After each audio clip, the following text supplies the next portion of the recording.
יש עכשיו מונולוג ארוך. כן, כן, הם כזה פשוט בשוק. אביב בכלל, אביב, הדמות של אביב, וזהו, ואת כאילו חותרת למגע, אין יותר מילה... ויש, כאילו, יש שאלה ספציפית לגבי זה? אל תסמיק, אורי. לא, אני מסמיק? אוקיי.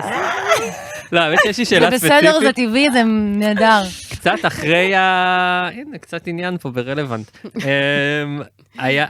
קצת אחרי זה הם כאילו צחקו עלייך, וזה באמת שאלה רצינית שמעניינת אותי, ופעם ראשונה שאני שואל את זה שחקנית או שחקן.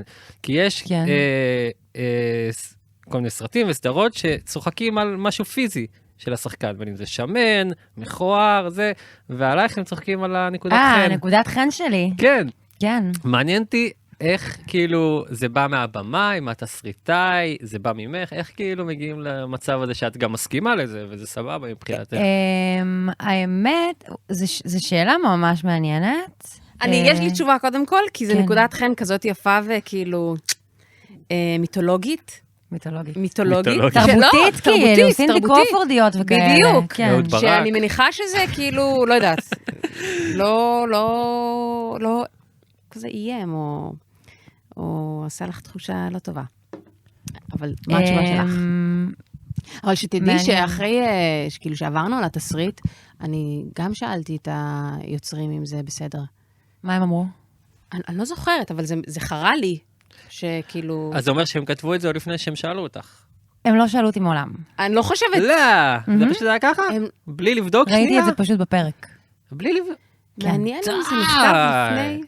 ראיתי את זה בפרק לפני שלוהקתי, זה בטוח לא. ועכשיו נלהק מישהי עם תשובה. עכשיו נלהק מישהי עם חנו לי. איך נמצא אותה עכשיו? השאלה שלך מאוד מעניינת ובמקום, כי הנה, הנחת ששאלו אותי, אז לא שאלו אותי. איזה קטע? לא שאלו אותי. אני חושבת אוקיי. זה צולם ב-2019, יצא ב-2020 אולי, משהו כזה, נכון? אז בשלב הזה כבר הגעתי למקום שאני בגדול, אוהבת את איך שאני נראית, או לפחות שלמה עם איך שאני נראית, וכיוצא בזה שומי. אני קוראת לה שומי. שומי. כן. אבל, כשהייתי ילדה, ובין ילדים שצוחקים על כל מי ששונה, אז ברור שירדו עליי. כן. ברור. כאילו כל דבר ששונה יורדים עליו.